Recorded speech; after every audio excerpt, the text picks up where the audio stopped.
আমি আপনার বাগদত্তা নই রুদ্র ভাই। আপনার আমার মধ্যে কিছু নেই। ভবিষ্যতে হবে কি না তারও কোনো গ্যারান্টি নেই। আমি আগে ছোট ছিলাম, কিন্তু এখন বড় হয়েছি। সব কিছুই বুঝি। আপনার মনে আমাকে নিয়ে অনুভূতি রয়েছে সেটাও বুঝি। আপনি আর সব প্রেমিক পুরুষদের মতো বাগদত্তা বলে স্বীকৃতি দিচ্ছেন, কিন্তু সেটা আমার সামনে বাহিরের কেউ জানতে পারছে না। আর আজকের যুগে ছেলেরা এমন অহরহ কথা বলে থাকে মেয়েদের পটাতে। আমি একদমই সেই মেয়েদের কাতারে পড়ি না। আপনাদের কাছে আমি হয়তো অবুঝ, কিন্তু বয়সের সাথে সাথে আমার বুদ্ধি, বুঝার ক্ষমতা সবই বৃদ্ধি পেয়েছে। আমি আপনজনদের কাছে ছোট বাচ্চা থাকতেই পছন্দ করি। সবার কেয়ার পাবার জন্য আপনজনের কাছে পুরনো তুমিই রয়ে গেছি।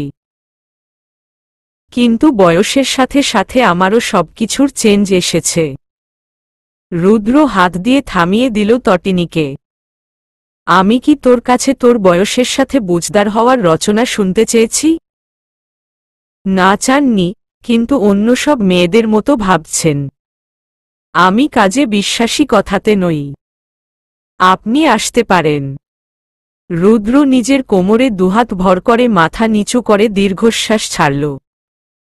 ঠিক আছে, তবে তাই হবে। রুদ্র ইরফানের হওয়ার জন্য প্রস্তুতি নিয়ে। দেখা গেল সবকিছু প্রস্তুত, কিন্তু তুই প্রস্তুত থাকলি না। রুদ্র তটিনীর রুম ত্যাগ করল। তটিনীর কেমন যেন শান্তি শান্তি লাগছে। মনে যা ছিল তা বলে দিতে পারার মতো শান্তি হয়তো কিছুতে হয় না। এবং সে সঠিক মানুষের কাছেই মনের কথা জ্ঞাপন করেছে। রুদ্র তার কথাগুলোকে পজিটিভলি নিয়েছে। এবং সে জানে সে খুব শীঘ্রই নতুন সম্পর্কে জড়াতে যাচ্ছে। রাত 2টোর পর তটিনী ঘুমে তলিয়ে গেল। ঈদের দিনটা আনন্দে কাটলেও রাতটা কিছুটা মন খারাপ ও কিছুটা বেখেয়ালে কেটেছে তার। তটিনীর অগোচরে না ঘুমিয়ে কি থেকে কি করে ফেলল রুদ্র। দুটো বেনি দুদিকে, উসখুস্ক চুল, টি শার্ট ও প্লাজো কুঁচকে রয়েছে। চোখ ঘুমের কারণে ফুলে আছে। টুথব্রাশে পেস্ট লাগিয়ে দাঁত ব্রাশ করার মধ্যে ঘরে এলেন রোবা, নাহার ও ঈশানী। চট করে বললেন, রুদ্রকে বিয়ে করবি তো মা? তটিনী বাধ্য মেয়ের মতো মাথা নাড়ালে। দাঁত ব্রাশ করতে করতেই কবুল বলে হয়ে গেল রুদ্রের অর্ধাঙ্গিনী। রুদ্র সত্যিই তটিনীকে গণ্ডির ভিতরে আবদ্ধ করে দিল। নিজের কথা রাখল। রুদ্র ও তটিনীর ইসলামিক নিয়মে বিয়ে হয়ে গেল। আইনগত হবে তখন যখন রুদ্র বিদেশ থেকে ফিরে আসবে। সুতরাং তটিনী সিঙ্গেল বাচ্চার মতোই ঘুরে বেড়াচ্ছে। তাকে দেখে বুঝার উপায় নেই সে সদ্য বিবাহিত বউ। বিয়ের ব্যাপারটা পরিবারের বাহিরে কেউ জানে না। মোট কথা বিয়েটা শুধুমাত্র একটি হালাল সম্পর্কের জন্য ও মজবুত করতে করা। তটিনীর কথাগুলো পজিটিভ ভাবে নিলেও রুদ্র বুঝতে পেরেছে তটিনী আজকের যুগের মেয়ে, সুতরাং বিশ্বাস করলেও অন্ধ বিশ্বাস করবে না তাকে। রুদ্র চায় তটিনী তাকে অন্ধ বিশ্বাস করুক। চিৎকার করে গর্ব করে বলুক, দেখো পৃথিবী, তোমার বুকে কত শত প্রেমিক প্রেমিকা বিশ্বাস করে ঠকে যায়। কিন্তু আমি তাকে অন্ধ বিশ্বাস করে ঠকিনি, বরং সে আমাকে জিতিয়ে দিচ্ছে বারবার। প্রতিদিনের মতোই নাস্তার টেবিলে সবাই জড়ো হয়েছে। রোবা, নাহার ও ঈশানী সবাইকে নাস্তা দিচ্ছেন। তটিনী মুখে নাস্তা নিয়ে রুদ্রের দিকে আর চোখে তাকাল। কিন্তু সে বুঝতে পারল বিয়ে করে রুদ্রের ভাব বেড়ে গেছে। বিয়ে তো হয়েই গেছে, পাত্তা দিলেও তার না দিলেও তার। রুদ্রের ভাবে পানি ঢেলে দিয়ে তটিনী টেবিলের নিচ দিয়ে রুদ্রের পায়ে গুঁতো দিল। রুদ্র কেশে উঠল তৎক্ষণাৎ। ঈশানী পানি এগিয়ে দিলেন। রুদ্র পানি খেয়ে চোখ বড় বড় করে তাকাল। অমনি তটিনী চোখ মেরে চুলে হাত ভুলিয়ে ভাব নিয়ে সেই যে নিচের দিকে তাকিয়ে খেতে শুরু করেছে। রুদ্রের হাজার ইশারাতেও তাকাল না। ভাবটা এমন, নাস্তার দিক থেকে যদি চোখ ফেরানো হয় তো নাস্তা বাবাজি তাকেই খেয়ে ফেলবে।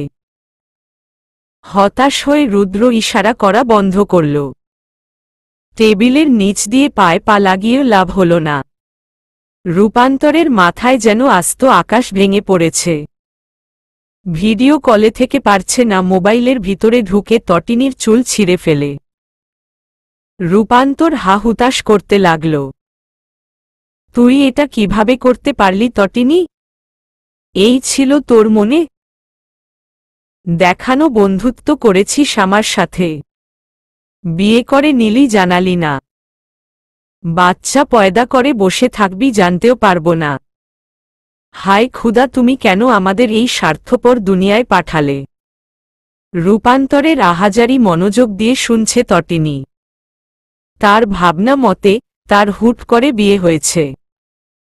সবাই হাহুতাশ করবে স্বাভাবিক, বরং না করলেই অস্বাভাবিক মনে হতো। সুতরাং সে একদমই হাহুতাশ করতে রূপান্তরকে বাধা দিচ্ছে না, বরং উৎসাহ দিয়ে বলছে, আরও ভালো করে কর, এভাবে কর। ওটা ওভার হয়ে যাচ্ছে, এমন করে কর। রূপান্তর সত্যিকারের হাহুতাশ ভুলে মজা করা শুরু করল। বাসর টাসর করে ফেলেছিস নাকি আমাকে জানিয়ে করবি বলে বসে আছিস? তটিনী নাক ছিটকাল। বাসর টাসর হতে হলে সামাজিকভাবে বিয়ে হওয়া আবশ্যক। এটা কোনো বিয়ে হলো? একটা সম্পর্কে আবদ্ধ করতেই জাস্ট হলো আর কি। আর তুই কি অশ্লীল রে? আমি কি তোকে তোর বিয়ের পর বাসরের কথা জিজ্ঞেস করেছি? দুজনেরই তো তাড়াহুড়োর বিয়ে। রূপান্তর মন খারাপ করে বলল, আমারটা সামাজিক হলে ভালো হতো রে। তটিনী ভ্রু কুঁচকাল। হঠাৎ অপছন্দের বিয়েটা নিয়ে এত বাড়াবাড়ি যে? মিনহাজ চৌধুরীর সাথে কি চলে আজকাল? রূপান্তর চোখের চশমা ঠিক করল। দুদিকে মাথা ঘুরিয়ে হেসে নিল। কিছুই চলছে না, আপাতত প্রেম হবে হবে ভাব। তটিনী ঠোঁট উল্টাল। রুদ্র ভাই প্রেম কি বুঝে না মনে হয়? কি জানি, বুঝলেও বুঝতে পারে এমন রসকসহীন মানুষ। রূপান্তরকে এই কথা বললেও তটিনী মনে মনে বলল, রসকসহীন না ছাই। গতকাল আমার রুমে বারান্দা টপকে ঢুকে গেছিল। এই বেটার রস তো বেয়ে বেয়ে পড়ে। তওবা করে তটিনী ভাবা বন্ধ করল। রূপান্তর তটিনীকে লক্ষ্য করেছে এতক্ষণ। কি ভাবলি রে? তোর মুখের রিয়াকশন চেঞ্জ হলো কেন? কি লুকিয়েছিস বল? কিছু না ভাই, কি লুকাবো? লুকোনোর কি কিছু আছে? কিছু লুকালে তো জেনেই যাবি। তোর সোর্স তো বড়।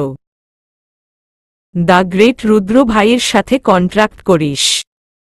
রূপান্তর চুল পেছনে ঠেলে ভাব নিল। অবশ্যই আমার সোর্স অনেক বড়। সম্মান টম্মান করিস, যতই হোক পাওয়ার আছে।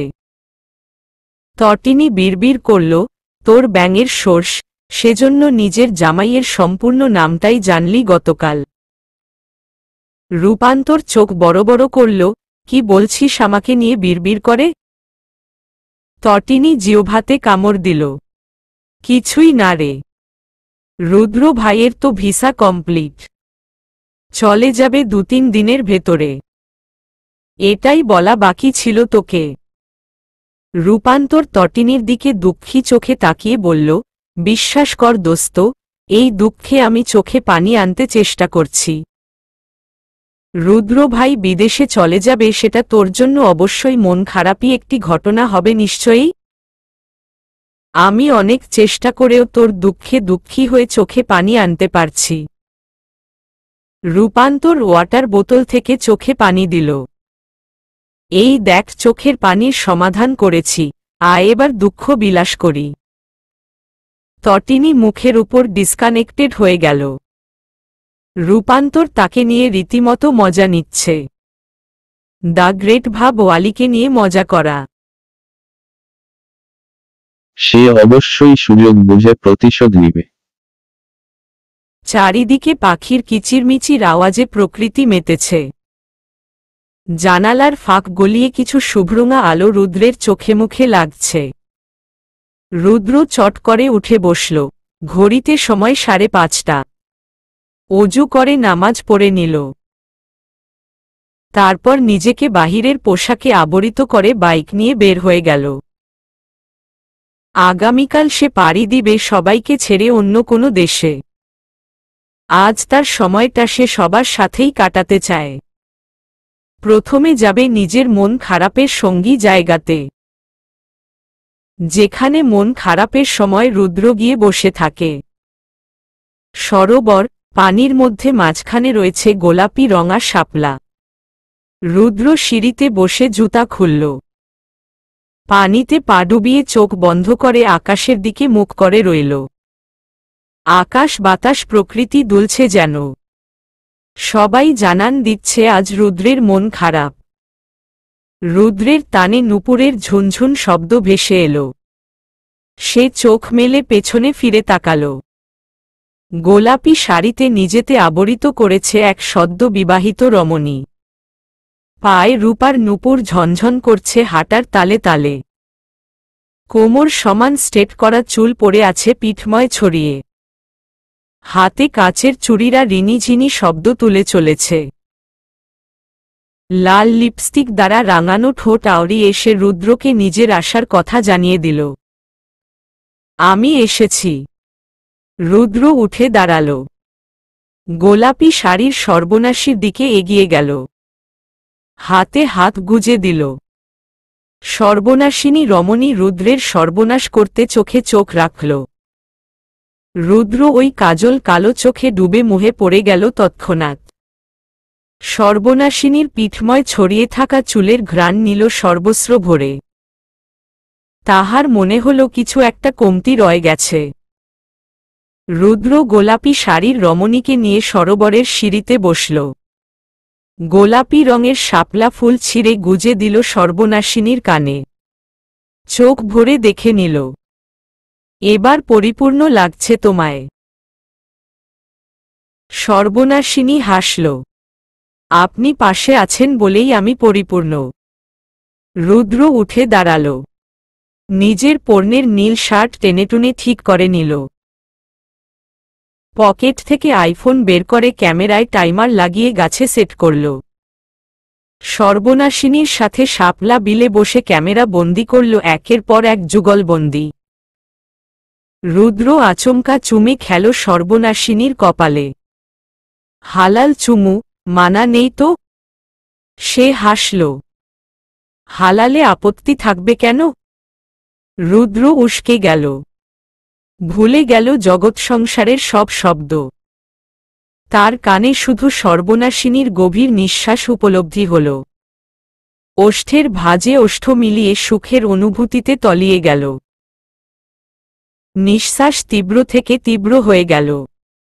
সর্বনাশিনী শ্বাস নিতে পারল না। অগত্যা ছাড়িয়ে নিল সমস্ত শক্তি দিয়ে। হাঁপাতে লাগল পুরোদমে। রুদ্র লম্বা শ্বাস ছেড়ে নিজের সাথে জড়িয়ে নিল তাকে। পাগুলো মেলে দিল সরোবরের পানিতে। সর্বনাশিনীর আসন হল হালাল প্রেমিকের কোল। রুদ্র নেশাগ্রস্তের মতো ডুব দিল পুনরায়। বেলা গড়াল। রুদ্র নিজেকে সামলাতে হিমশিম খেল। প্রকৃতির নিয়মের বাহিরে যাওয়া যাবে না। সে লম্বা লম্বা শ্বাস ফেলে নিজেকে শান্ত করল। গোলাপি শাড়ির সর্বনাশিনী তখন লজ্জায় টইটম্বুর। মুখশ্রী শাড়ির আঁচল দিয়ে আড়াল করে রেখেছে সে। রুদ্র নিজেকে শান্ত করে পাশে বসল। আগামীকাল চলে যাব ঐশী, তোমার খারাপ লাগবে না? ঐশী লজ্জা ভুলে মুখ তুলে তাকাল রুদ্রের মুখপানে। লাজরাঙা মুখশ্রীর গাল বেয়ে নামতে লাগল অশ্রুর ধারা। রুদ্র অবাক হয়ে তাকিয়ে রইল। এই প্রথম ঐশীর চোখে তার জন্য অশ্রু দেখতে পেল। রুদ্র নিজের দুহাতের মধ্যে ঐশীর মুখশ্রী আগলে নিল। হুশ কাঁদে না, সারা জীবনের জন্য যাচ্ছি না। তোমাকে রেখে ওখানে মন ঠিকবে না। ইন্টারনেটের যোগে যোগাযোগ করার জন্য কোনো সমস্যা হবে না। পারলে সারাদিনই ভিডিও কলে কানেক্ট থাকব, কেমন? তবুও কেঁদো না প্লিজ।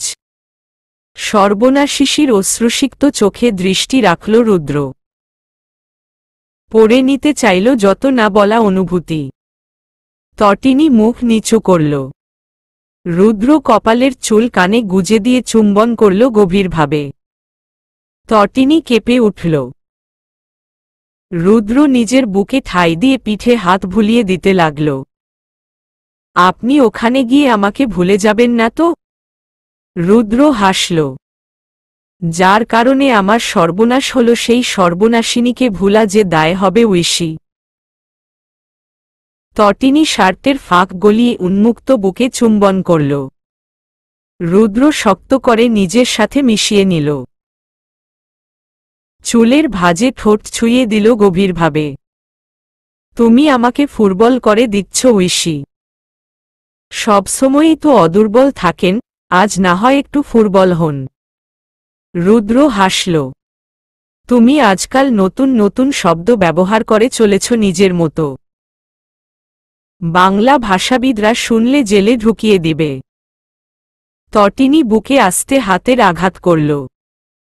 আপনি না বললেই হল, জানতে পারবে না। রুদ্র শব্দ করে হাসল। যদি বলে দেই? তটিনীর সহজ স্বীকারোক্তি। আপনি বলবেন না। রুদ্র নাক ঘষে বলল। তুমি বড্ড বেশি বুঝো পাখি। ওমা বেশি বুঝব না? ঠিক আছে, এখন থেকে কম কম বুঝব। উহু, তোমাকে বেশি বুঝাইতে মানায়। বড় হয়ে গেলে যে বউ। রুদ্রের মুখে প্রথম বউ সম্বোধনে তটিনীর বক্ষস্থল কেঁপে উঠল। হাঁসফাঁস করতে লাগল দারুণভাবে। রুদ্র সেটা বুঝে নিল। নিজের উপর টেনে নিল তটিনীর সমস্ত অস্তিত্ব। তটিনী চোখ বন্ধ করে নিল। রুদ্র ওষ্ঠে ডুবে যাওয়ার আগে বলল, আমি আজ পাগল হয়ে যাচ্ছি ঐশী। আমার সর্বনাশ করার জন্য তোমার নামে মামলা ঠুকে দিব। তোমাকে বন্দি করা হবে রুদ্র ইরফান নামক জেলখানায়। তটিনী পাতলা ঠোঁট নাড়িয়ে বলল, জেলখানা আপনার নামে হলে আমি সারা জীবন বন্দী হতে রাজি। তটিনী ও রুদ্র একে অপরের হাতের মুঠোয় হাত রেখে হেঁটে চলেছে দুপুরের তপ্ত রোদে। সকাল পেরিয়ে দুপুর হয়ে গেল।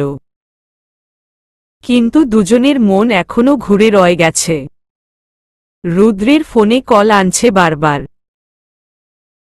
হেঁটে হেঁটে দুজন বাইকের কাছে আসল। রুদ্র বাইকে চেপে বসল। তটিনী রুদ্রকে আবেশে জড়িয়ে ধরল। রুদ্র স্পিড তুলে হাওয়ার বেগে ছুটে চলল বাড়ির দিকে। বাড়িতে সারপ্রাইজ অপেক্ষা করছিল দুজনের জন্য। রোবা নাহার বউ বরণ করার সব আয়োজন করেছেন। তটিনীকে বরণ করে ঘরে তুললেন রুদ্রের বউ হিসেবে। রুদ্রের মুখের হাসি সরছে না। তটিনী রুদ্রের পেছনে মুখ লুকিয়ে ভিতরে প্রবেশ করছে। রোবা নাহার মাথায় হাত রাখলেন।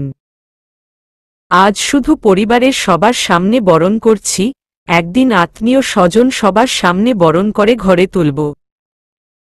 আমার রুদ্রের যজ্ঞ বউ হবি তুই মা।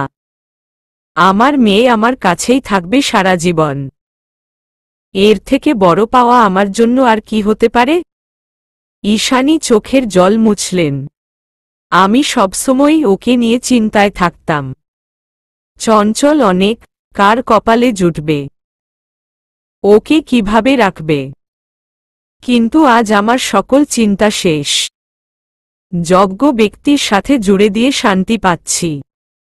আমাদের রুদ্র যজ্ঞ ছেলে। তোকে সবটুকু দিয়ে আগলে রাখবে রে মা। তটিনী মায়ের বুকে মুখ লুকাল। রুদ্র ঠোঁট কামড়ে হাসি আটকাল। তটিনীর দিকে তাকিয়ে মাথা চুলকিয়ে উপরে উঠে গেল। রোবা নাহার রান্নাঘরের দিকে যেতে যেতে বললেন, ফ্রেশ হয়ে খেতে আসো সবাই। খাবার টেবিলে আবারও জমজমাট হল। এটাই হয়তো রুদ্রের সাথে সবার শেষ এক টেবিলে খাওয়া। আল্লাহ বাঁচিয়ে রাখলে আবারও বসা হবে এক টেবিলে। ততদিন শুধু অপেক্ষা। রুদ্র নিজ মনে এসব ভেবে চলছিল। তন্মধ্যে তটিনীর কাশি উঠে গেল। নাকে মুখে খাবার ঢুকে বেচারির অবস্থা খারাপ। রুদ্র পানির গ্লাস ধরেছে সামনে। তটিনী সেটা গিলে নিয়ে কিছুক্ষণ মাথা নিচু করে রইল। রুদ্র ধমক দিল, খাওয়ার সময় মন কোথায় থাকে? তটিনী ফুপিয়ে উঠল। সবার সামনে রুদ্রের বুকে হামলে পড়ল। বিড়বিড় করে বলল, আপনি হারিয়ে যাবেন না প্লিজ। পরিবেশে নিস্তব্ধতা। রোবা নাহার তটিনীর মাথায় হাত ভুলিয়ে দিচ্ছেন। তটিনী রুদ্রের বুকে ঝাঁপিয়ে পড়ে আর মাথা তুলছে না। বেচারি লজ্জায় শেষ হবে নাকি কষ্টে কাঁদবে বুঝতে পারছে না। রুদ্র তটিনীর পরিস্থিতি বুঝতে পেরে নিজের ঠোঁট কামড়াল। ভেবে তটিনীকে সোফায় নিয়ে বসাল। কিন্তু তটিনী ছাড়ল না রুদ্রকে। রুদ্র সেই অবস্থাতেই বসল। রোবা নাহার পানি এগিয়ে দিলেন। রুদ্র সেটা তটিনীর মুখের কাছে ধরল। আস্তে করে বলল, পানি খেয়ে নে। তটিনী এক চোখ খুলে তাকাল। রুদ্র চোখ রাঙিয়ে ইশারায় পানি খেতে বলল। রোবা নাহার মুখ চেপে হাসছেন। বাকিরা খেতে বসেছে পুনরায়। ঈশানী খাবার টেবিলে সবাইকে এটা ওটা দিতে ব্যস্ত। রোবা নাহার তটিনী একপাশে বসলেন। পিঠে হাত ভুলিয়ে বললেন, এত মন খারাপ করলে হবে? তোর দায়িত্ব নেওয়ার জন্য রুদুকে স্বাবলম্বী হতে হবে না? তটিনী রুদ্রের বুক থেকে মাথা তুলল। পানি খেয়ে মাথা নিচু করে বসে রইল। রুদ্র হাতের মুঠোয় হাত নিল। এত দুশ্চিন্তা কিসের? একেবারের জন্য তো যাচ্ছি না, 2 বছরই তো। তটিনী ঠোঁট চেপে কান্না আটকাল। আমি চাই আপনি যান, কিন্তু কিন্তু কিন্তু এমন কেন লাগছে জানি না। কেমন লাগছে? তটিনী মাথা নিচু করল। রুদ্র রোবা নাহারের দিকে তাকাল। রোবা নাহার ইশারায় বুঝিয়ে চলে গেলেন। নিজের ঘরে তটিনীর পাশে বসে আছে রুদ্র। রোবা নাহার খাবার দিয়ে গেলেন দুজনকে। রুদ্র খাবারের প্লেট হাতে নিয়ে ভাত মাখাতে লাগল। তটিনী সেটা দেখে নাক ছিটকাল। খাবো না। রুদ্র জোর করে মুখে খাবার দিল। তটিনী কষ্ট করে গিলে ফেলল সেটা। আচমকা লজ্জাবতী তটিনী লজ্জা ভুলে গেল। রুদ্রের হাত দুদিকে মেলে দিয়ে রুদ্রের উপর বসে গেল। রুদ্র ঠোঁট কামড়ে হেসে নিজের হাসি আটকিয়ে ভাত খাওয়াতে মনোযোগ দিল। তটিনী রুদ্রের কাঁধে মাথা রেখে ভাত গিলছে। তুমি এত লক্ষ্মী কেন ঐশী? রুদ্রের আদুরে কণ্ঠ। তটিনী আবেশিত হল। আপনি এত আদুরে ভাব নিয়ে ডাকেন কেন? মুখে ভাত দিয়ে রুদ্র কপালে ওষ্ঠ ছুঁয়ে দিল। খাওয়া শেষ, এবার যত খুশি লাফাও। তোমাকে আর আটকাচ্ছি না। কিন্তু নেমে গেল না তটিনী। আগের মতোই বসে রইল। রুদ্র আর চোখে তাকাল। আমি খাবো না? এভাবেই খান না, ধরে রেখেছি নাকি? হাত দুটো তো খোলাই আছে। রুদ্র মেনে নিল। খাওয়া শেষ করে দেখল তটিনী তার কাঁধে মাথা রেখে ঘুমিয়ে পড়েছে। রুদ্র নিজের বিছানাতে ঠিকঠাক করে শুয়ে দিয়ে বের হয়ে গেল। সন্ধ্যায় বন্ধুদের সাথে আড্ডা দিয়ে বাসায় ফিরল রুদ্র। নিজের রুমে গিয়ে সবার ভিড় দেখল। সবাই মিলে তার ব্যাগপত্র গোছাচ্ছে। তটিনী তখনও বেঘোর ঘুমাচ্ছে। রাজ ও তুরফান তটিনীর ঘুমের 12টা বাজানোর জন্য চক কষছে। রুদ্র সেটা বুঝতে পেরে দুজনের সামনে গিয়ে দাঁড়াল। একদম না, ঘুমাচ্ছে, ঘুমাতে দে। রাজ ও তুরফান মিয়ে গেল। রুদ্রের সামনে থেকে দুজন সরে গেল তৎক্ষণাৎ। রুদ্র ফ্রেশ হয়ে এসে মায়ের সাথে নিজেও ব্যাগপত্রে জামা ঢুকাতে শুরু করল। রোবা নাহার ছেলের ক্লান্ত মুখের দিকে দীর্ঘক্ষণ তাকিয়ে রইলেন। রুদ্র না তাকিয়ে হাসল। এত কি দেখো মা? রোবা নাহার ছেলের গালে হাত রাখলেন। তুই বড় হয়ে গেলি রুদু, আমার থেকে দূরে থাকবি এখন। রুদ্রের হাত থমকে গেল। সে ব্যাগ ফেলে মাকে জড়িয়ে ধরল।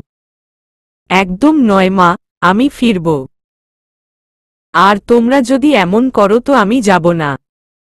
তোমার মতো আরেকজনও আমাকে শান্তি দিচ্ছে না। আমাকে অশান্তিতে রেখে কি নিশ্চিন্তে ঘুমাচ্ছে দেখো। রোবা নাহার চোখের কোণের জল মুছলেন। ওর এখনো সব রকমের জ্ঞান হয়নি রুদু। তুমি যখন আসবে তখন দেখবে একদম বড় হয়ে গেছে। আমি আছি তো, সব দিক থেকে তৈরি করব। সবকিছু শিখিয়ে দিব। তুমি নিশ্চিন্তে যাও। তোমার মা যতদিন আছে চিন্তা কিসের বাবা? রুদ্র বাচ্চাদের মতো আচরণ করল, মায়ের কোলে মাথা রেখে চোখ বন্ধ করল। চুলে হাত রাখো মা। রোবা নাহার কাঁদতে চাইছেন না। না হলে তার ছেলেটা যাবেই না শেষে। তটিনীর ঘুম ভাঙল 8টার পর। বাড়ির সবাই তখন সোফায় বসে গসিপ করছে। তটিনী ফ্রেশ হয়ে নিচে নামল। রুদ্রের যাওয়ার প্রস্তুতি হচ্ছে। ব্যাগপত্রে খাবার ঠেসে ঠুসে দিচ্ছেন ঈশানী। তটিনীর মন খারাপ হয়ে গেল। রাত পোহালেই রুদ্র রওনা হয়ে যাবে। রোবা নাহার তটিনীকে টেনে রুদ্রের পাশে বসালেন। রুদ্র পকেট থেকে চকোলেট বের করে দিল।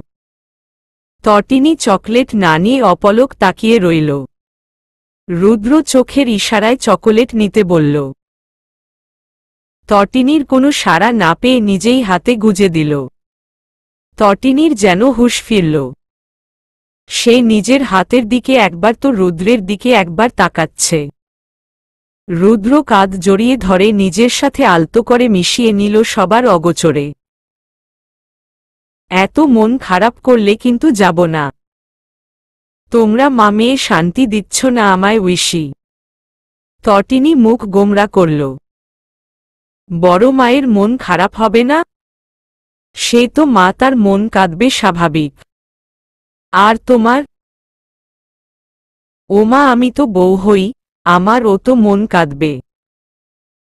রুদ্রের কথার জালে ফেসে তটিনী নির্লজ্জের মতো কথার তীর ছুঁড়ে দিচ্ছে। রুদ্র ঠোঁট চেপে হাসছে, খেয়াল করতেই চুপ হয়ে গেল সে। রুদ্র হেসে বলল, থামলে যে? আরও কিছু বলো। তটিনী বাহুতে আলতো করে ঘুষি দিল। মুখ গোমরা করে সামনের দিকে ফিরে গেল। রুদ্র পেছনের দিকে তাকাতেই তার দুজন ভাইকে দেখতে পেল। রুদ্র ও তুরফান তটিনীর পিঠ জড়িয়ে থাকা রুদ্রের হাতের দিকে চোখ বড় বড় করে তাকিয়ে আছে। রুদ্র সেটা বুঝতে পেরে হাত তো সরালই না, বরং গভীর করল সেটা।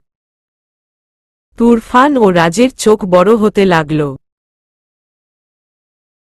এদিকে তটিনী ফিসফিস করছে। সবাই বসে আছে, কি করছেন? রুদ্রের সহজ উত্তর। দুপুরে সবার সামনে জড়িয়ে ধরার সময় সেটা মনে ছিল না? মুখের উপর জবাব পেয়ে তটিনী চুপ হয়ে গেল। নির্লজ্জ পুরুষ তাকে এভাবে লজ্জা দিতে পারল? রাতের খাবার টেবিল আরও জমজমাট। রুদ্রের প্লেটে খাবারের স্তূপ। বেচারা নিজের পেটে কিভাবে জায়গা করবে ভেবে পাচ্ছে না। সে অসহায় চোখে নিজের দুই মা ও সদ্য বিবাহিত স্ত্রীর দিকে তাকাচ্ছে। মায়েরা তো পাত্তা দিচ্ছেই না, তার বউটা তো তাকাচ্ছেই না। এই মেয়েটার ভাব আর গেল না। সারা জীবন এই ভাব নিয়েই পড়ে থাকবে। রুদ্র মুখ ছোট করে রোবা নাহারের দিকে তাকাল। রোবা নাহার মাংসের প্লেট নিয়ে এগিয়ে এলেন। রুদ্র নিজের প্লেট আগলিয়ে নিল। আর দিও না মা, প্লিজ। খেতে পারবো না এত। রোবা নাহার ধমক দিলেন। আগামীকাল চলে যাবে, আজ ঠিকমতো খাওয়া দাওয়া না করলে কিভাবে হবে? লম্বা জার্নি করবে, শরীর ঠিক রাখতে হবে তো। রুদ্র অসহায় চোখে তাকালো। আগে এগুলো ফিনিশ করে নেই প্লিজ। রোবা নাহার রুদ্রের পাশের চেয়ারে বসলেন। তুমি খেতে শুরু করো, আমি আছি এখানেই। রুদ্রের আজ বাঁচার পথ নেই। সে বুঝে গেছে তার মা আজ তাকে খাইয়ে আলু পটল সব বানিয়ে ছাড়বেন। বেচারা অসহায়ের মতো খেতে আরম্ভ করল। রুদ্রের অসহায়তা দেখে তটিনীর দারুণ মজা লাগল। তখন তাকে দুপুরের ঘটনার জন্য খুঁচাচ্ছিল না। এবার মজা বুঝুক। তটিনী সবার অগোচরে রুদ্রের দিকে তাকিয়ে ভেঙচি কাটল। রুদ্র দাঁতে দাঁত চেপে রাগ নিয়ন্ত্রণ করল। বউ হয়ে কোথায় স্বামীর দুঃখে দুঃখী হবে তা না ভেঙচি কেটে যাচ্ছে, নির্দয় মহিলা। রাত 12টা। চারিদিকে অন্ধকার। রুদ্র নিজের রুমের বেকনিতে বসে আছে। রাত পোহালেই থাকে চলে যেতে হবে এই দেশ ছেড়ে। রুদ্রের ভাবনায় ব্যাঘাত ঘটে কিছুর শব্দে। সে উকি দিয়ে নিজের রুম পর্যবেক্ষণ করল। কারো ছায়া দেখা যাচ্ছে। রুদ্রের ভ্রু আপনা আপনি কুঁচকে গেল। কে ওখানে? অবয়বটি স্পষ্ট হতে লাগল রুদ্রের সামনে। আচমকা কাঙ্ক্ষিত ব্যক্তিকে দেখে রুদ্র চমকে গেল। তুই? তটিনী মাথা নিচু করে রুদ্রের সামনে দাঁড়িয়ে আছে। রুদ্র অপলক তাকিয়ে তটিনীকে পর্যবেক্ষণ করে নিল কিছু সেকেন্ড। হাত টেনে নিজের উপর বসাল। তটিনী মাথাটা আরো নিচু করে ফেলল। মাথাটা আর কত নিচে নামাবি? রুদ্রের কথা শুনে তটিনীর মাথা আর নিচু হয়ে গেল। রুদ্র হতভম্ব হয়ে তটিনীর মাথা ধরল। কি করছিস? মাথাটা কোথায় নিয়ে লাগাচ্ছিস খেয়াল আছে তোর? তটিনী এবার মাথা উপরে তুলল। রুদ্রের কথার মানে না বুঝে প্রশ্ন করল। কোথায় লাগাচ্ছি? তটিনী বসেছে রুদ্রের এক পায়ের বাহুতে। অর্থাৎ আরেক দিক খালি। মাথা বুক থেকে পেট, পেট থেকে কোমর থেকে কোলে। মানে প্যান্টের চেইন বরাবর। তটিনী সেটা ভেবে থমকে গেল। রুদ্র নিজের ঠোঁট চেপে ধরে হাসি নিয়ন্ত্রণ করল। তটিনীর তৎক্ষণাৎ উঠে দাঁড়াল। যেতে নিলে রুদ্রে হাত টেনে আবারও বসিয়ে দিল। কোথায় যাস? ঘরে। এখানেই বসো। রুদ্র এবার তটিনীকে নিজের পুরো কোলেই বসাল। তটিনীর মনে নস্টালজিক সব চিন্তারা হানা দিতে লাগল। বেচারি জীবনে প্রথমবার এমন কিছু ভেবে ঘাবড়ে গেল। রুদ্র সেটা খেয়াল করল। তটিনীর পরনে পাতলা টি শার্ট ও প্লাজো। গলায় ওড়না পেঁচানো। রুদ্র ওড়না খুলে ছুঁড়ে ফেলল বারান্দার একপাশে। তটিনী চোখ বড় বড় করে তাকাল। রুদ্রের চোখমুখ কেমন অন্যরকম। তটিনী ভয় পেয়ে গেল। একটু গভীরভাবে ছুঁয়ে দেই? প্লিজ। তটিনীর ঘাবড়ে যাওয়া মুখের দিকে তাকিয়ে রুদ্র নিজেকে নিয়ন্ত্রণ করতে চেষ্টা করল। কিন্তু পাল্টি খেল তটিনী। সহসা রুদ্রের ওষ্ঠে ডুব দিল। রুদ্র নিয়ন্ত্রণ হারালো পুরোপুরি। এরকম উন্মাদ হতে রুদ্রকে কখনো দেখেনি তটিনী। নিম্নে নামল রুদ্রের ওষ্ঠদ্বয়। তটিনীর দেহের প্রতিটি ভাঁজে নিজের ওষ্ঠ ছুঁয়ে দিয়ে ক্রান্তিলগ্নে এসে তটিনীর 19 বছর ও নিজের 24 বছরের ভাজি নিটির রেকর্ড ভেঙে দিল সে। ক্লান্ত মুখের দিকে তাকিয়ে রুদ্র থমকে গেল। তটিনীর মাথা বালিশ থেকে নেমে গেছে, চুল এলোমেলো হয়ে ছড়িয়ে পড়েছে চারিপাশে। রুদ্র দুহাতে যত্ন করে স্ত্রীর চুল ঠিক করে দিল। তটিনীর গালে শুকিয়ে যাওয়া অশ্রুর চাপ।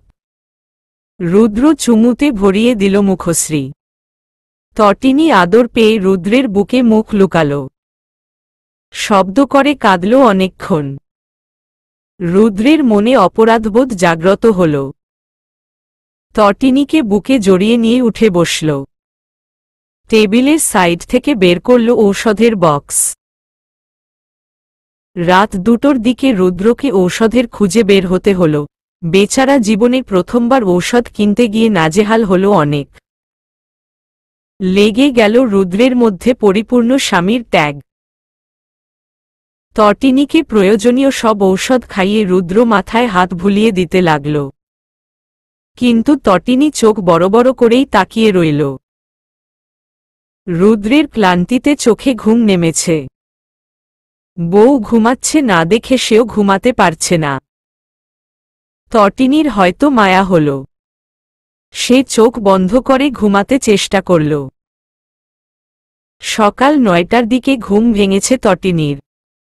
নিজেকে নিজের বিছানায় পেয়ে থমকে রইল কিছুক্ষণের জন্য। তবে কি সব স্বপ্ন ছিল? ওয়াশরুমের আয়নায় নিজেকে দেখল সে। না, স্বপ্ন ছিল না, সব সত্যি। আচ্ছা, রুদ্র ভাই কি চলে গেছেন? সে তড়িঘড়ি করে ফ্রেশ হয়ে নিল। নতুন একটি পোশাকে নিজেকে আবরিত করল। তাকেও এয়ারপোর্টে যেতে হবে। রেডি হয়ে তটিনী নিচে নামল। রুদ্র তখন সোফায় বসে ফোন গুতাচ্ছে। রুদ্রের পরনে সাদা শার্ট ইন করা। রেডি হয়েই বসে আছে তাহলে। তটিনী খাবার টেবিলে গিয়ে বসল।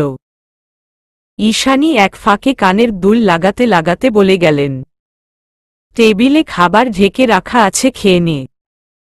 তটিনী খেয়ে নিল। তারপরই সবাই ধীরে ধীরে বের হলো বাড়ি থেকে। গাড়িতে আগে থেকেই রুদ্রের সব ব্যাগপত্র রাখা। তটিনীকে আজ সবাই রুদ্রের পাশে বসতে দিল। আরেক পাশে বসেছেন রোবা নাহার। সবার অগোচরে রুদ্র তটিনীর হাতে হাত রেখেছে সন্তপর্ণে। এয়ারপোর্টে গাড়ি থামতেই তটিনীর হৃৎপিণ্ড থমকে গেল যেন। রুদ্রসহ সবাই নেমে দাঁড়ালো এক এক করে। বিদায় বেলা চলে এলো। রোবা নাহার ছেলেকে জড়িয়ে ধরলেন শক্ত করে। এক এক করে সবাই জড়িয়ে ধরল। বাকি রইল তটিনী। সবার সামনে রুদ্রকে জড়িয়ে ধরতে লজ্জা করছে তার। রুদ্র অপেক্ষা করে আছে তটিনীর জন্য। রোবা নাহার ধাক্কা দিলেন। যা মা। তটিনীর পা চলতে চাইল না। ঠোঁট ফুলিয়ে কেঁদে উঠল সে। আছড়ে পড়ল রুদ্রের বুকে। রুদ্র শক্ত করে নিজের সাথে জড়িয়ে নিল। সবার আড়ালে ঠোঁট ভুলিয়ে নিল কপালে। রুদ্র যখন ব্যাগ হাতে নিয়ে গেট ক্রস করবে তটিনী তখন পেছনে থেকে জড়িয়ে ধরল। রুদ্রের পা থমকে গেল। গাল বেয়ে গড়িয়ে পড়ল কয়েক ফোঁটা অশ্রুকণা। সামনে ফিরে তটিনীকে এক হাত দিয়ে নিজের সাথে জোড়ালো ফের। রোবা নাহার তটিনীকে ছাড়িয়ে নিলেন। ছেলের চোখের পানি মুছিয়ে দিয়ে বললেন, ফিরে এসো। আমার মেয়েটা কিন্তু তোমার অপেক্ষায় থাকবে রুদু। তোমার মাও তোমার অপেক্ষায় থাকবে বাবা। সবার পেছনে দাঁড়িয়ে তাহসিন ইরফান চোখে হাত ভুলাচ্ছেন। রাজ কেঁদে কেঁদে বলল, আমি তোমাকে মিস করব ভাইয়া। তুরফান ঈশানীকে জড়িয়ে কাঁদছে। রুদ্র সবার দিকে তাকিয়ে ফের পা চালাল। পেছনে ফিরে দেখল না আর। একের পর এক গেট ক্রস করে সে অদৃশ্য হয়ে গেল। গাড়ি ছুটছে বাড়ির দিকে। তটিনীর ফোনে টং করে শব্দ হল। বড় একটি বার্তা এসেছে রুদ্রের নাম্বার থেকে। সর্বনাশিনী, তুমি একটু একটু করে আমার সর্বনাশ করেছ। তোমার প্রেমে দিওয়ানা বানিয়ে ছেড়েছ। আমি আজ তোমার জন্য খেতে পারি না, ঘুমাতে পারি না। গতকাল কি করলে? এবার আমি সুদূর দেশে থেকে কিভাবে তোমায় কাছে টেনে নিব? তোমার গায়ের গন্ধ এখনো আমার শরীরে রয়ে গেছে। আমার গা থেকে তুমি গন্ধ বের হচ্ছে ঐশী।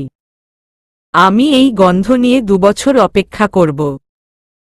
আবারও তোমার গন্ধে নিজের শরীরে মাততে ফিরে আসব, তোমার আমার প্রণয়ের শহরে, তোমার আমার প্রণয়লিঙ্গনের বিছানাতে। ততদিন তুমি অপেক্ষা করো কেমন? সর্বদা রুদ্রের সর্বনাশিনী হয়ে থেকে যেও। আমি আবার আসব। সেদিন আকাশে পঞ্চমীর চাঁদ ডুবে যাবে। তুমি নিজেকে আকাশের মতো সাজিয়ে আমার জন্য অপেক্ষা করবে। অন্ধকারে আমি তোমার গন্ধে তোমাকে চিনে নেব। আমাদের নিজস্ব কুঁড়েঘরের বাম দিকের কাভার্ডে তোমার পছন্দের লেখকের বইগুলো রয়েছে। ওগুলো যখন ছুঁয়ে দেখবে তখন ভাববে আমাকে ছুঁয়ে দিচ্ছ। আমাদের বিছানায় শুয়ে আমি যেদিকে শুই ওইদিকে হাত ভুলিয়ে দিও আলগোছে। আমি ঠিক তোমার কল্পনা হয়ে তোমাকে জড়িয়ে নিব বুকে। উষ্ণ আদরে তোমাকে ঘুম পাড়িয়ে দিব সবসময়ের মতো। তোমার বক্ষের ভাঁজে মুখ লুকাতে আমি আবারও আসব ফিরে। সর্বনাশিনী অপেক্ষা করো, ততদিন যতদিন না আমি ফিরে আসছি। মনে রেখো আমি ফিরব একদিন। রুদ্র। দীর্ঘ বার্তা পড়ে তটিনী চোখ মুছল। রিপ্লাই দিতে টাইপ করল, আপনি সর্বনাশিনীর সর্বনাশ করে গেলেন রুদ্র। আপনি গন্ধটা আমি এখনো পাচ্ছি। বিদেশ বিভুঁইয়ে ভালো থাকবেন। সাদা চামড়ার রমণীদের ভিড়ে আমাকে ভুলে যাবেন না যেন। আমি দীর্ঘ অপেক্ষায় থাকব আপনার। সর্বনাশিনীর সর্বনাশ করতে আপনার আগমন হোক পরিপূর্ণভাবে। আপনাকে আমি পছন্দ করি না, কিন্তু ভালোবাসি অনেক। বুঝেছেন? সময় গড়িয়ে গেল নিজের মতো। তটিনী, রূপান্তর ও মজনু এইচএসসি পাশ করে আলাদা হয়ে গেল। তারপর এলো অ্যাডমিশন। মজনু সিলেট ওসমানী মেডিকেল কলেজে চান্স পেয়ে গেল। রূপান্তর চট্টগ্রাম বিশ্ববিদ্যালয়ে চান্স পেল। তটিনী পাবলিকে চান্স পেল না। জাতীয় বিশ্ববিদ্যালয়ে অনায়াসে চান্স হল তার। কিন্তু তা নিয়ে তার কোনো দুঃখ নেই। দুঃখ নেই তার পরিবারেরও। রুদ্র বিদেশে যাওয়ার 1 বছর পেরিয়ে গেছে। ঈদ ঘুরে ঈদ এসেছে বাংলাদেশে। এইবার ঈদের ছুটিতে তটিনী ও রূপান্তর মজনুর গ্রামের বাড়ি সিলেটে ঘুরতে যাবে বলে ঠিক করেছে। তাদের সব ব্যবস্থা করা শেষ। এবার রওনা হওয়ার পালা। সিলেটের একটি ছোট্ট গ্রামে মজিদ চৌধুরীর বাড়ি। তার 2 ছেলে মিনহাজ ও মিলাদ। মজনুর ভালো নাম মিনহাজ চৌধুরী। তারা ইতিমধ্যে খবর পেয়েছে গ্রামে পৌঁছে কাউকে যদি চৌধুরী বাড়ি সম্পর্কে জিজ্ঞেস করা হয় তো যে কেউ বলে দিতে পারবে। অর্থাৎ গ্রামে অনেক নামডাক চৌধুরী বংশের। মজনু বাবার টাকায় চলাফেরা করতে চায়নি। নিজের যোগ্যতায় চলতে পছন্দ করে বলে কখনো কাউকে নিজের বাবার বাড়িগাড়ি ধনসম্পদের কথা বলেনি। সে যে চৌধুরী বংশের ছেলে সেটাও না। সবসময়ই সাধারণভাবে চলাফেরা করেছে। কারো দেখে বুঝার উপায় নেই যে সে চৌধুরী বংশের বড় ছেলে। তটিনী ও রূপান্তর বাসে চড়ে বসেছে। বাড়ি থেকে তাদের ছাড়তে রাজি হয়নি প্রথম, কিন্তু তারা অনেক চেষ্টার পর রাজি করাতে পেরেছে।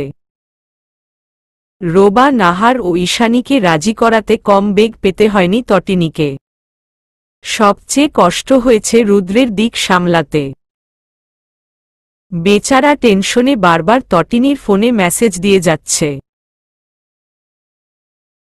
এই প্রথম তটিনী অভিভাবক ছাড়া কোথাও ঘুরতে যাচ্ছে। সেজন্য রুদ্রের প্রেশার হাই। তটিনীর ফোনে রুদ্রের ফোন এলো। ইয়ারফোন কানে গুজে সে রিসিভ করল। রুদ্র গম্ভীর স্বরে বলল, ঠিকঠাক ভাবে বসেছ? কোনো অসুবিধা হয়নি তো? তটিনী দীর্ঘশ্বাস ছাড়ল। হ্যাঁ বাবা, বসেছি। বাস ইতিমধ্যে ছেড়েও দিয়েছে। তোমাদের কত করে বললাম বাড়ির গাড়ি নিয়ে যাও।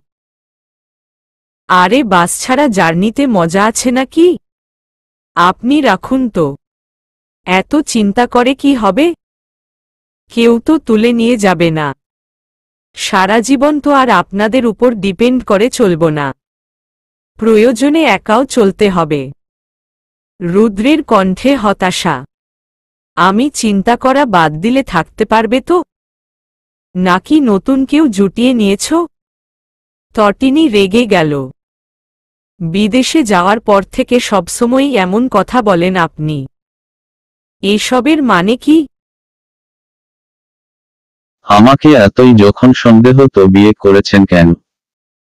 রুদ্র হাসল। সন্দেহ করলে কি যাওয়ার অনুমতি পেতে? আর বিয়ে তোমাকে করব না তো কি তোমার বান্ধবীকে করব? রূপান্তর কান পেতে রেখেছিল। চোখ বড় বড় করে বলল, এসব কি জিজু, আপনি আমাকে নিয়ে বললেন? রুদ্র জিহ্ব কাটল। আরে শালিকা, মজা করছিলাম। তটিনী ফোন কেটে দিল। রূপান্তর তটিনীকে শাসাল। বেচারা কত দূরে থাকে।